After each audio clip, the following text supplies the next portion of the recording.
Hello everyone, welcome to Full Course Online. In this video, I will show you how to remove formatting from text in Microsoft Word. Sometimes when you copy text from websites or other documents, it comes with unwanted fonts, colors, or styles.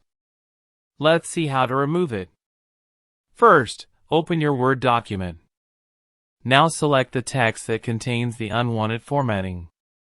You can click and drag your mouse over the text to select it. Next, go to the Home tab. Look for the button called Clear All Formatting. The icon looks like a letter A with an eraser. Click this button. Word will immediately remove all formatting from the selected text. The text will return to the default font and style used in the document.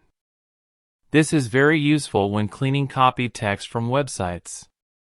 And that's how you remove formatting in Microsoft Word.